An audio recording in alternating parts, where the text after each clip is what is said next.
Hi friends, welcome to our channel. TNPSC எக்ஸாம்ஸை பொறுத்த வரைக்கும் சில டாபிக் சிலபஸில் பார்த்தீங்கன்னா ஒரு லைன் கூட மிஸ் பண்ணாமல் படிக்கணும் அப்படின்னு சில டாபிக்ஸ் இருக்கும். அந்த மாதிரியான ஒரு டாபிக் தான் இந்த வீடியோவில் பார்க்க போகிறோம். என்ன அப்படின்னு பார்த்தீங்கன்னா சுயமரியாதை இயக்கம். சரியா, இந்த சுயமரியாதை இயக்கம் அப்படிங்கிறது வந்து பெரியார் அவர்களால் தோற்றுவிக்கப்படுது. ஸோ பெரியார் ஓரியன்டாக எப்பவுமே வந்து கொஷின்ஸ் ரைஸ் ஆகிட்டே தான் இருக்கும். அதே போல் அவருடைய பெரியார் அப்படின்னு சொல்லும் போதே அவருடைய டாப்பிக்கில் ரொம்ப முக்கியமானது எது அப்படின்னு பார்த்தீங்கன்னா சுயமரியாதை இயக்கம் தான். ஸோ வீடியோ வந்து எந்த இடத்துலையும் ஸ்கிப் பண்ணாமல் கடைசி வரைக்கும் பாருங்கள். ஒவ்வொரு லைனும் ஈச் அண்ட் எவ்ரி லைன் வந்து கொஷின்ஸ் மாதிரி தான் இருக்கும். சுயமரியாதை இயக்கம் சடங்குகளும் சம்பிரதாயங்களும் இல்லாத சாதிகளற்ற பிறப்பின் அடிப்படையிலான ஒரு பாகுபாடற்ற ஒரு சமூகத்தை ஆதரித்தது. சுயமரியாதை இயக்கம் அப்படிங்கிறது எதுக்காக கொண்டு வரப்பட்டது? சுயமரியாதை இயக்கம் அப்படின்னா செல்ஃப் ரெஸ்பெக்ட் மூவ்மெண்ட் அப்படின்னு சொல்லுவாங்க. இந்த சுயமரியாதை இயக்கம் கொண்டு வரப்பட்டதுக்கான முக்கியமான காரணம் என்ன அப்படின்னு பார்த்தீங்கன்னா சடங்குகளும் சம்பிரதாயங்களும் சடங்குகள் மற்றும் சம்பிரதாயங்கள் இல்லாத சாதிகளற்ற, சரியா, சாதிகள் பாகுபாடும் இருக்கக்கூடாது, சடங்குகள் சம்பிரதாயங்களும் இருக்கக்கூடாது, பிறப்பின் அடிப்படையில் யாரையும் பாகுபடுத்தக்கூடாது அப்படிங்கிறதுனால பிறப்பின் அடிப்படையில் பாகுபாடற்ற ஒரு சமூகத்தை ஆதரித்தது தான் இந்த சுயமரியாதை இயக்கம். சரியா, பகுத்தறிவும் சுயமரியாதையும் அனைத்து மனிதர்களின் பிறப்புரிமை என பிரகடனம் செய்த இயக்கம் சுயமரியாதை இயக்கம். சரியா, பகுத்தறிவும் சுயமரியாதையும் அனைத்து மனிதர்களுக்கும் பிறப்புரிமை என்று பிரகடனம் செய்த இயக்கம் எது அப்படின்னு கேட்பாங்க. சுயமரியாதை இயக்கம் தான். சுயமரியாதை இயக்கம் பிரகடனம் செய்தது எதை? பகுத்தறிவையும் சுயமரியாதையையும் அனைவரது பிறப்புரிமை அப்படின்னு சொல்லியிருக்காங்க. இந்த இயக்கம் வந்து சுய ஆட்சியை காட்டிலும் இந்த பகுத்தறிவும் சுயமரியாதையும் தான் முக்கியம். அதாவது நாமளே ஆட்சி செய்துக்கிறது, ஆங்கிலேயர்களுக்கு அடியில் அடிமைப்பட்டிருந்த நாம தன்னைத்தானே ஆட்சி செய்து கொள்ளக்கூடிய அந்த சுய ஆட்சியை விட ரொம்ப ரொம்ப முக்கியமானது எதை தான் நினைச்சாங்க? பகுத்தறிவையும் சுயமரியாதையும் முக்கியமானதாக நினைச்சாங்க.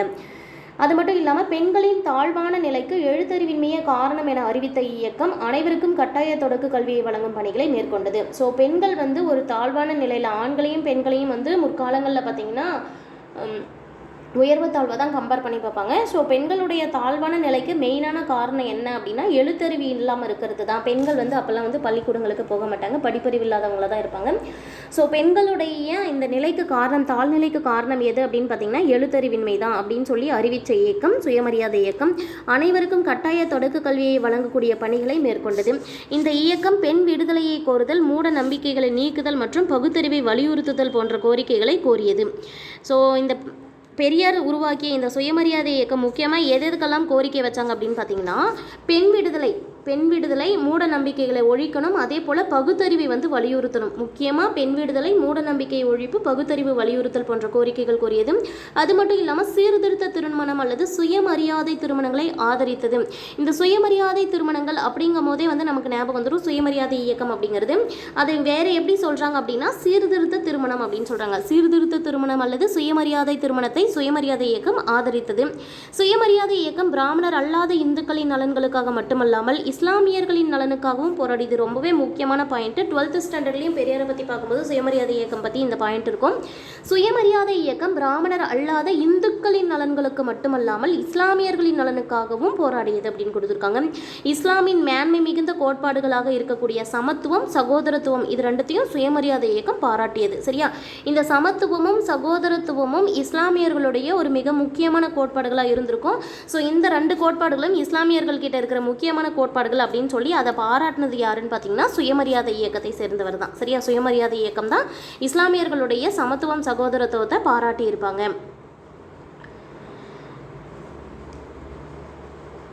ஸோ இந்த சுயமரியாதை இயக்கம் அப்படிங்கும்போது நம்ம யாரை பற்றி படிக்க வேண்டியதாக இருக்கும் அப்படின்னு பார்த்தீங்கன்னா பெரியார் அவர்களை பற்றி படிக்க வேண்டியதாக இருக்கும். பெரியார் ஈவே ராமசாமி சுயமரியாதை இயக்கத்தை தோற்றுவித்தவர். ஸோ சுயமரியாதை இயக்கம் யாரால் தோற்றுவிக்கப்பட்டது? பெரியார் அவர்களால் தான். அவருடைய பெயர் பாருங்க, ஈவே ராமசாமி அப்படிங்கிறது தான் அவருடைய பெயர். சரியா, பெரியார் அவர்களுடைய பெயர் ஈவே ராமசாமி.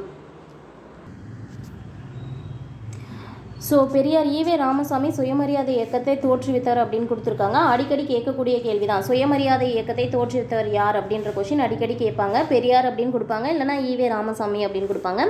ஈரோட்டை சேர்ந்த செல்வந்தரும் வணிகருமான வெங்கடப்பர் மற்றும் சின்னத்தாயம்மாள் ஆகியோரின் மகனாக இருந்திருக்கார். சரியா, இவருடைய பெற்றோர் பெயர் கேட்பாங்க. வெங்கடப்பர், சின்னத்தாயம்மாள். பிறந்த இடம் பாருங்க, ஈரோடு மாவட்டம். சரியா, ஈரோடு மாவட்டத்தை சேர்ந்த செல்வந்தர் மற்றும் வணிகரான வெங்கடப்பர், சின்னத்தாயம்மாள் அவர்களுடைய மகனாக பிறந்திருக்காங்க. ஓரளவு முறையான கல்வியை கற்றிருந்தாலும் தன் தந்தையால் அதாவது இவருக்கு கொஞ்சம் தான் கல்வி கற்றிருந்திருக்காங்க, இருந்தாலும் தன் தந்தையால் ஆதரிக்கப்பட்ட அறிஞர்கள் கிட்ட நிறைய விமர்சன விவாதங்களில் ஈடுபடுறது தான் பெரியார் வழக்கமாக வச்சுருந்துருக்காங்க. சரியா, அதிகமாக படிப்பு மேலே நாட்டம் இல்லாமல் எந்த ஒரு விஷயமா இருந்தாலும் ஏன் எதற்கு அப்படின்னு சொல்லக்கூடிய முறையில் இவர் வந்து கேள்விகள் கேட்டு அதை பற்றி தெரிஞ்சுக்கணும் அப்படிங்கிற ஆர்வம் சின்ன வயசுலேருந்தே இருக்குது. அதை தான் கொடுத்துருக்காங்க. இவர் வந்து ஓரளவு முறையான கல்வியை கற்றிருந்தாலும் தன் தந்தையால் ஆதரிக்கப்பட்ட அறிஞர்களுடன் விமர்சன விவாதங்களில் ஈடுபடுவதையே வழக்கமாக கொண்டிருக்கிறார். சின்ன வயசுலேருந்தே ஏன் எதற்கு அப்படிங்கிற மாதிரி கொஷின் கேட்போம். அடுத்து பாருங்க, பெரியார் வந்து இளைஞராக இருந்தபோது, சரியா, இளைஞராக இருக்கும்போது ஒரு முறை வீட்டை விட்டு வெளியேறி அவர் பல மாதங்கள் வாரணாசி மற்றும் ஏனைய சமயம் சார்ந்த மையங்களில் தங்கியிருந்தார். ஒரு டைம் என்ன பண்ணுறார் அப்படின்னு பார்த்தீங்கன்னா, ஒரு இளைஞர் பருவத்தில் இருக்கும்போது வீட்டை விட்டு வெளியேறி பல்வேறு மாதங்களாக வாரணாசியில் போய் தங்குறாரு. அதே போல் காசி, அது மட்டும் இல்லாமல் இதே போன்ற சமயம் சார்ந்த பல்வேறு மையங்களில் தங்கியிருக்காங்க. வைதீக இந்து சமயத்துடன் ஏற்பட்ட நேரடி அனுபவங்கள் தான் இந்து சமயத்தின் மீது அவருக்கு ஒரு நம்பிக்கை இருந்தது வந்து தகர்த்தது. அதாவது இந்து சமய நம்பிக்கைகள் இல்லாமல் போனதுக்கு இவர் வந்து போய் வெளியில் தங்கி இருந்தார் இல்லையா, அந்த காலகட்டங்களும் ஒரு காரணம் தான். அப்போல்லாம் வந்து அவருக்கு பல்வேறு அனுபவங்கள் வந்து ஏற்பட்டிருக்கும். என்ன அப்படின்னா, வைதீக இந்து சமயத்துடன் ஏற்பட்ட நேரடி அனுபவங்கள் இந்து சமயத்தின் மீது அவர் வைத்திருந்த நம்பிக்கைகளை தகர்த்தன. வீடு திரும்பி அவர் என்ன பண்ணுறார் அப்படின்னா, சில காலமாக குடும்ப தொழிலாக இருந்த அந்த வணிகத்தையே கவனிச்சுக்கிறார். அவங்களுடைய அப்பா ஒரு வணிகர் இல்லையா, அதனால் குடும்ப தொழிலாக இருந்த வணிகத்தை கவனித்து வராங்க. அவருடைய சுயநலமற்ற பொது சேவைகளும் தொலைநோக்கு பார்வையும் அவரை புகழ்பெற்ற ஆளுமையாக்குது. அவருடைய சேவைகள் எல்லாமே சுயநலமற்றதாக இருந்தது. அதே போல் எந்த ஒரு விஷயத்தையும் தொலைநோக்கு பார்வையோடு தான் அவர் அணுகியிருந்தார். இதன் காரணமாக அவர் வந்து ஒரு புகழ்பெற்ற ஆளுமையாக மாறுறாங்க. ஈரோட்டுடைய நகரசபை தலைவர் பதவி மாதிரியான பல்வேறு பதவிகளும் இவருக்கு கிடைக்குது. சரியா, ஈரோடு நகரசபை தலைவர் பதவி வந்து எந்த ஆண்டில் இவர் பதவி வகிச்சார் அப்படின்னு ஒரு கேள்வி கேட்பாங்க. 1918-19 ஆண்டுகளில் தான் பதவி வகிச்சிருந்திருப்பார். ஸோ இதில் வந்து 18-19 அப்படின்னு கொடுத்துருந்தா நீங்கள் வந்து 18 சூஸ் பண்ணிக்கோங்க. 1918-19 இந்த இடைப்பட்ட காலத்தில் அந்த ஒரு அகாடமிக் இயர் அப்படிங்கிறது நம்ம 2 இயர் தானே சேர்த்து சொல்லுவோம், அந்த பேஸில் இங்கே கொடுத்துருக்காங்க. ஸோ ஈரோடு நகரசபை தலைவர் பதவி 1918-19 உட்பட பல பதவிகள் வந்து அவர் வகிச்சிருந்திருக்காரு. தமிழ்நாடு காங்கிரஸ் கமிட்டியின் தலைவராக பெரியார் பதவி வகித்த போது, ஸோ இதிலிருந்து என்ன தெரிஞ்சுக்கணும், தமிழ்நாட்டுக்கு காங்கிரஸ் கமிட்டி தலைவராகவும் இருந்திருக்கார் பெரியார். அப்படி பதவி வகிக்கும் போது ஒடுக்கப்பட்ட மக்களுடைய கோயில் நுழைவு உரிமை குறித்த ஒரு தீர்மானம் வந்து முன்மொழிஞ்சார். இதை வந்து கேட்பாங்க, ஒடுக்கப்பட்ட மக்கள் குறித்த கோயில் நுழைவு உரிமை குறித்த தீர்மானம் முன்மொழிந்தவர் யார் அப்படின்னா பெரியார். எப்போ அப்படின்னு பார்த்தீங்கன்னா, தமிழ்நாடு காங்கிரஸ் கமிட்டியோடைய தலைவராக இருக்கும்போது. அப்போ சாதி தர்மம் அப்படிங்கிற பேரில் ஒடுக்கப்பட்ட பிரிவை சேர்ந்த மக்கள் எல்லாம் வந்து கோயிலுக்குள்ளார போகக்கூடாது, அதே போல் அதை சுற்றி இருக்கக்கூடிய வீதிகளில் கூட நுழையக்கூடாது அப்படின்னு மறுப்பு தெரிவிப்பாங்க. சரியா, மறுக்கப்பட்டிருந்தது. என்ன மறுக்கப்பட்டிருந்தது அப்படின்னா, சாதியையும் சமயங்களையும் தர்மத்தையும் காரணமாக வச்சுக்கிட்டு ஒடுக்கப்பட்ட பிரிவை சேர்ந்த மக்கள் எல்லாம் கோயிலுக்குள்ளாரையும் கோயிலை சுற்றி இருக்கக்கூடிய வீதிகளுக்குள்ளாரையும் நுழையக்கூடாது அப்படிங்கிற மாதிரி அவங்களுக்கு அனுமதி மறுக்கப்பட்டிருந்தது. இந்த மாதிரியான நடைமுறைகள் எல்லாமே வந்து பார்த்திங்கன்னா வைக்கம் அப்படிங்கிற பிளேஸில், சரியா, திருவிதாங்கூர் சமஸ்தானத்துடைய ஒரு சுதேச அரசாக, அதாவது இப்போ இருக்கக்கூடிய கேரள மாநிலத்தில் ஒரு நகரமாக இருக்கிறது தான் திருவிதாங்கூர் அப்படின்ற பிளேஸில் இருக்கிற வைக்கம் அப்படிங்கிற இடம். இந்த வைக்கம் அப்படிங்கிற இடத்துல வந்து மக்கள் போராட்டத்தில் ஈடுபட்டிருந்தாங்க. கோயிலுக்குள்ளார நுழையக்கூடாது, கோயிலை சுற்றி இருக்கக்கூடிய அந்த வீதிகளில் நுழையக்கூடாது அப்படிங்கிறதுக்கு வந்து மக்கள் எதிர்ப்பு தெரிவிச்சிருப்பாங்க. அந்த எதிர்ப்புடைய தொடக்க கட்டத்தில் வந்து அதுக்கு தலைமை வகிச்சவர், அந்த தொடக்க கட்டத்தில் அந்த இயக்கத்தை வந்து கொண்டு சென்றவங்க யார் அப்படின்னு பார்த்தீங்கன்னா, மதுரையை சேர்ந்த ஜார்ஜ் ஜோசப் அப்படிங்கிறவங்க தான் வந்து அந்த போராட்டத்தை வழிநடத்தி போயிருப்பாங்க. அவருக்கு பிறகு பெரியார் வந்து அதை போயிட்டு வழிநடத்தி அதுக்கு வெற்றி பெற செய்திருப்பாங்க. உள்ளூர் தலைவர்கள் எல்லாருமே கைது செய்யப்பட்ட பின்னாடி, அதாவது அங்கே வந்து போராட்டத்தில் ஈடுபட்ட தலைவர்கள் எல்லாருமே கைது செய்யப்பட்ட பிறகு அதன் மூலமாக அந்த மதுரையை சேர்ந்த ஜார்ஜ் ஜோசப் அவர்கள் இருக்காங்க இல்லையா, அவங்களும் கைது செய்யப்படுவாங்க. அதன் பிறகு தான் அந்த இயக்கத்துக்கு தலைமை ஏற்றவர் யாருன்னு பார்த்தீங்கன்னா பெரியார். இந்த இயக்கத்தின் மூலமாக தான் இவருக்கு வந்து அதில் வெற்றி பெற்றதன் காரணமாக மக்கள் வந்து அவர் என்ன பண்ணுவாங்க அப்படின்னா அன்போட வைக்கம் வீரர் அப்படின்னு சொல்லி பாராட்டுவாங்க. இதே சமயத்தில் இன்னொரு விஷயம் நடந்திருக்கும். என்ன அப்படின்னு பார்த்தீங்கன்னா, சேரன் மாதேவி அப்படிங்கிற பிளேஸில் குருகுல பள்ளி ஒன்று அமைக்கப்பட்டிருக்கும். இது வந்து காங்கிரஸ் மூலமாக அமைக்கப்பட்ட பள்ளி தான். உணவு உண்ணும் அறையில் பார்த்திங்கன்னா அந்த இடத்துல சாதி அடிப்படையிலான பாகுபாட்டை வச்சு தான் உணவே வந்து கொடுப்பாங்க. சரியா, அதாவது பிராமண மாணவர்கள், உயர் சாதியை சேர்ந்த மாணவர்கள், இந்த மாதிரி மாணவர்களுக்கு முதல் உரிமை கொடுப்பாங்க. உணவுகள் வந்து வழங்கப்படுவதற்கு இந்த உயர் சாதி அல்லாத மாணவர்கள், ஒடுக்கப்பட்ட மாணவர்கள்லாம் இருப்பாங்கள்ல, அவங்களுக்கு உணவு, தண்ணி இந்த மாதிரிலாம் வந்து சாப்பிட்றதுக்கு தனியாக இடமும் அவங்களுக்குன்னு தனித்தனி தட்டு, அதே ப்ளஸ் தண்ணி கூட வந்து தனியாக வச்சுருந்துருப்பாங்க. இதையெல்லாம் பார்த்து பெரியாருக்கு மன வருத்தமாகும். இந்த குருகுலம் தமிழ்நாடு காங்கிரஸ் கமிட்டியின் நிதி உதவியால் தான் நடத்தப்படுது பாருங்கள். வாவே சுப்பிரமணியம் அப்படிங்கிற காங்கிரஸ் தலைவரால் நடத்தப்பட்ட ஒரு குருகுலம் தான் இது. இதனை பெரியார் என்ன பண்ணுவாருன்னா கண்டிப்பார். அது மட்டும் இல்லாமல் அதை எதிர்த்து பின்ன ஆட்கள் என்ன பண்ணுவார்னா குருகுலத்தில் நடைபெற்ற சாதி பாகுபாட்டை காங்கிரஸ் ஆதரிச்சதுனால காங்கிரஸை விட்டே வந்து விலகுவார். ஆத்திரமடைஞ்சு அந்த காங்கிரஸ் வந்து அதுக்கு தொடர்ந்து ஆதரவு தருது அப்படின்னு சொல்லிட்டு அதை நினச்சி மனமுடைந்து போவார். பெரியார் 1925 சுயமரியாதை இயக்கத்தை தொடங்கினார். ஸோ இந்த கொஷின் ரொம்ப முக்கியமானது. சுயமரியாதை இயக்கம் எந்த ஆண்டு தொடங்கப்பட்டதுன்னா 1925. தொடங்கியவர் பெரியார். பகுத்தறிவு கருத்துக்களை மக்கள் கிட்ட பரப்புவதில் மக்கள் தொடர்பு சாதனங்களின் முக்கியத்துவத்தை பெரியார் புரிந்து கொண்டார். ஸோ பகுத்தறிவு கருத்துக்களை மக்கள் கிட்ட கொண்டு போய் சேர்க்கணும் அப்படின்னாவே மக்களை தொடர்பு கொள்றதுக்கான இந்த மக்கள் தொடர்பு சாதனங்கள் மிக மிக முக்கியமானது அப்படின்னு அவர் வந்து தெரிஞ்சுக்கிட்டாரு. மக்கள் தொடர்பு சாதனங்கள்னு அப்போ இருந்தது எதுன்னு பார்த்தீங்கன்னா வானொலி, பத்திரிகைகள், இந்த மாதிரி தான். ஸோ இவர் வந்து பத்திரிகையை தன்னுடைய ஆயுதமாக எடுத்துக்கிட்டு குடியரசு அப்படிங்கிற பத்திரிகையை 1925 உருவாக்கியிருப்பார். குடியரசு 1925, ரிவோல்ட் 1928, புரட்சி 1933, பகுத்தறிவு 1934, விடுதலை 1935. இந்த மாதிரி 5 செய்தித்தாள்களையும் இதழ்களையும் வந்து பெரியார் தொடங்குறாரு. இந்த சுயமரியாதை இயக்கத்துடைய அதிகாரப்பூர்வ செய்தித்தாள் அப்படின்னு ஒரு கொஷின் கேட்பாங்க. சுயமரியாதை இயக்கத்தின் அதிகாரப்பூர்வ செய்தித்தாள் எது அப்படின்னு கேட்டால் ஆன்சர் குடியரசு. ஒவ்வொரு இதழிலும் சமூகம் பிரச்சனைகள் தொடர்பாக தனது கருத்துக்களை பெரியார் வழக்கமான கட்டுரையாக எழுதுறாங்க. சரியா, சமூகத்தில் நடக்கிற எந்த ஒரு பிரச்சனையாக இருந்தாலும் அதை பற்றின தன்னுடைய கருத்துக்களை வந்து பெரியார் வந்து கட்டுரையாக எழுதுவாங்க. அந்த கட்டுரையாக எழுதும்போது அவ்வப்போது சித்திரபுத்திரன் அப்படிங்கிற புனைப்பெயரில் தான் கட்டுரை எழுதுவாங்க. சரியா, பெரியார் எந்த புனைப்பெயரில் கட்டுரைகள் எழுதுவதை வழக்கமாக கொண்டிருந்தார் அப்படின்னு பார்த்தீங்கன்னா சித்திரபுத்திரன் அப்படிங்கிறது தான். அதே போல் இந்த குடியரசு அப்படிங்கிற இதழ் ரொம்ப முக்கியமானது. என்ன அப்படின்னா சுயமரியாதை இயக்கத்தின் அதிகாரப்பூர்வ செய்தித்தாள் எதுன்னு கேட்டாங்கன்னா குடியரசு. ஞாபகம் வச்சுக்கோங்க. ஸோ அவருடைய புனைப்பெயர் சித்திரபுத்திரன். இதுவும் முக்கியமான கொஷின். அடுத்து பாருங்க, பௌத்த சமய முன்னோடியும் தென்னிந்தியாவின் முதல் பொது உடைமைவாதியுமான சிங்காரவேலருடன் நெருக்கமான உறவு கொண்டிருந்தவர் பெரியார். சரியா, பௌத்த சமய முன்னோடி யாருன்னு ஒரு கொஷின் கேட்பாங்க. அதே போல் தென்னிந்தியாவின் முதல் பொது உடைமைவாதி யாருன்னு கேட்பாங்க, சிங்காரவேலர். இவரோட நெருக்கமான உறவு கொண்டிருந்தவர் பெரியார் அவர்கள். B.R. அம்பேத்கர் அவர்கள் எழுதிய சாதி ஒழிப்பு என்று அழைக்கக்கூடிய ஒரு நூலை அந்நூல் வெளிவந்த உடனே 1936 தமிழில் பதிப்பிச்சவர் பெரியார் தான். சரியா, பெரியார் அவர்களின் சாதி ஒழிப்பு என்ற புத்தகத்தை 1936 தமிழில் மொழிபெயர்த்தவர் யார் அப்படின்னு கேட்டால் பெரியார். அந்நூல் வெளிவந்த உடனே 1936 பதிப்பிச்சிருந்திருப்பாங்க. B.R. அம்பேத்கர் அவர்களின் ஒடுக்கப்பட்ட மக்களுக்கான தனித்தேர்தல் தொகுதி கோரிக்கையை பெரியார் ஆதரிச்சார். சரியா, பெரியார் பார்த்தீங்கன்னா ஒடுக்கப்பட்ட மக்களுக்கு தனித்தேர்தல் தொகுதி வேணும் அப்படின்னு சொல்லிட்டு கோரிக்கை வைப்பாங்க. அந்த தனித்தேர்தல் கோரிக்கையை ஆதரித்தவர் யாருன்னு பார்த்தீங்கன்னா பெரியார் அவர்கள். அதே போல் 1937 ராஜாஜியின் தலைமையில் அரசியல் செயல்பாட்டை எதிர்க்கும் விதமாக பள்ளிகளில் இந்தியை கட்டாய அறிமுகம் செய்ததற்கு எதிராக பெரியார் மக்கள் செல்வாக்கு பெற்ற இயக்கத்தை நடத்தினார். அதாவது இந்திய எதிர்ப்பு போராட்டம் நடக்கும். 1937 காங்கிரஸ் வெற்றி பெற்று ராஜாஜி தலைமையில் வந்து தமிழகத்தில் அமைச்சரவை அமையும். ராஜாஜி என்ன பண்ணியிருப்பார் அப்படின்னா பள்ளிகளில் இந்திய கட்டாய பாடமாக அறிமுகம் செய்திருப்பாங்க. அதை எதிர்த்து இந்திய எதிர்ப்பு போராட்டம் வந்து மக்களிடையே ஒரு பெரிய இயக்கமாக மாற்றியிருப்பார். இந்திய எதிர்ப்பு போராட்டம் 1937 39 வரைக்கும் நடக்கும். தமிழ்நாட்டு அரசியலில் ஒரு மிகப்பெரும் தாக்கத்தை ஏற்படுத்தியது. இந்த போராட்டத்துக்காக பெரியார் சிறையிலையும் அடைக்கப்பட்டார்.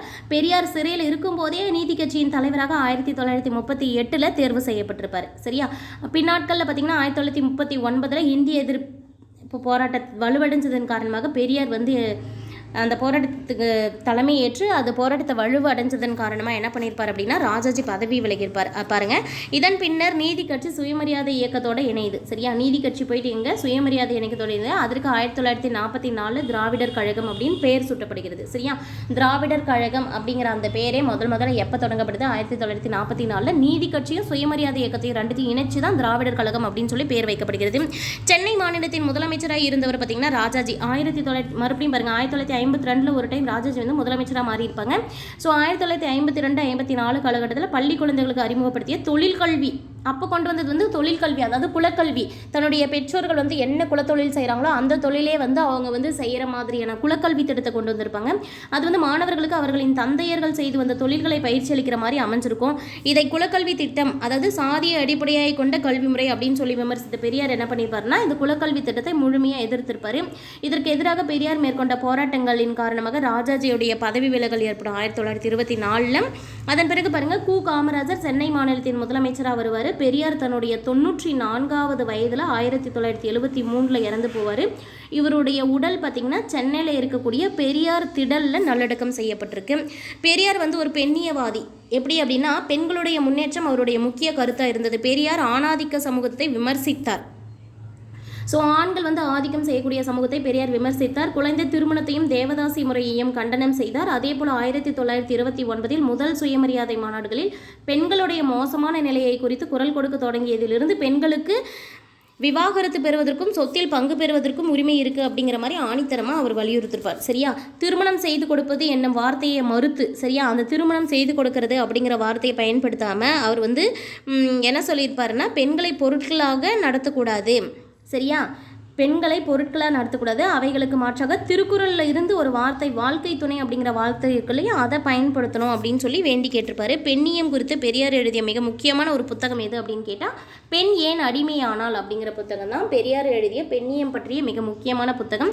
பெண்களுக்கு சொத்துரிமை வழங்கப்படுவது அவர்களுக்கு சமூகத்தில் நன்மதிப்பையும் பாதுகாப்பையும் வழங்கும் என்று பெரியார் நம்பினார். சரியா, பெண்களுக்கு சமூகத்தில் ஒரு நல்ல மதிப்பும் பாதுகாப்பும் வேணும் அப்படின்னா அவங்களுக்கு வந்து சொத்துரிமை வழங்கப்படணும் அப்படின்னு சொல்லி சொன்னவர் யாருன்னா பெரியார் தான். 1989 தமிழக அரசு மாற்றங்களை விரும்பிய சீர்திருத்தவாதிகளின் கனவை நினைவாக்கும் வகையில் 1989 இந்து வாரிசுரிமை சீர்திருத்த சட்டத்தை அறிமுகப்படுத்தியது. சரியா, இந்து வாரிசுரிமை சீர்திருத்த சட்டம் அறிமுகப்படுத்தப்பட்ட ஆண்டு 1989. இந்த சட்டம் என்ன சொல்லுது அப்படின்னா முன்னோர்களின் சொத்துக்களை உடைமையாக பெறுவதில் பெண்களுக்கு சம உரிமை இருக்கு அப்படின்னு சொல்லி உறுதிப்படுத்துது. முன்மாதிரியாக அமைந்த இந்த சட்டம் தேசிய அளவிலும் இதே மாதிரியான பல்வேறு சட்டங்கள் கொண்டு வரதுக்கு அடிப்படையாக இருந்தது. ஸோ அடுத்து பார்க்குற ஒரு ஆளுமை யாருன்னு பார்த்தீங்கன்னா ரெட்டைமலை சீனிவாசன். ரெட்டைமலை சீனிவாசனும் ரொம்ப முக்கியமான ஆளுமை. இவரை பற்றியும் கொஷின்ஸ் அடிக்கடி ரேஸ் ஆகும். ஸோ ரீசெண்டாக போனது வந்து ராவ் பகதூர், ராவ் சாஹிப் இந்த பட்டங்கள்லாம் பெற்றவர் யார் அப்படிங்கிற மாதிரி கேள்வி கேட்டிருந்தாங்க. ரெட்டைமலை சீனிவாசன் பாருங்க 1859 1945 வரைக்கும் வாழ்ந்திருக்காங்க. 1859 காஞ்சிபுரத்தில் பிறந்தவங்க. சாதி படிநிலைகளின் படி ஒடுக்கப்பட்ட மக்களின் சமூக நீதி, சமத்துவம், சமூக உரிமைகள் இதுக்காக போராடினவங்க. சரியா, ஒடுக்கப்பட்ட மக்களுடைய சமூக நீதி, சமத்துவம், சமூக உரிமைகளுக்காக போராடியவர் ரெட்டைமலை சீனிவாசன். இவருடைய தன்னலமற்ற சேவைக்காக தான் இவருக்கு பட்டங்கள் கொடுத்துருப்பாங்க பாருங்க. ராவ் சாஹிப் அப்படிங்கிற பட்டம் 1926 ராவ் பகதூர் அப்படிங்கிற பட்டம் 1930 திவான் பகதூர் அப்படிங்கிற பட்டம் 1936 வழங்கப்பட்டிருக்கும். இவர் சிறப்பு செய்யப்படுகிறார். இவரது சுய சரிதை என்ன அப்படின்னு பார்த்தீங்கன்னா ஜீவிய சரித சுருக்கம் 1939 வெளியிடப்பட்டது. முக்கியமான கேள்வி, ரெட்டைமலை சீனிவாசன் அவர்களுடைய சுயசரிதையின் பெயர் என்ன அப்படின்னு ஒரு கொஸ்டின் கேட்கலாம். ஜீவிய சரித சுருக்கம். அது வெளியிடப்பட்ட ஆண்டு 1939. இந்நூல் முதலாக எழுதப்பட்ட சுயசரிதை நூல்களில் ஒன்று. சரியா, தொடக்க காலங்களில் எழுதப்பட்ட சுயசரிதை நூல்களில் ரெட்டைமலை சீனிவாசன் அவர்களுடைய சுயசரிதையும் ஒன்று.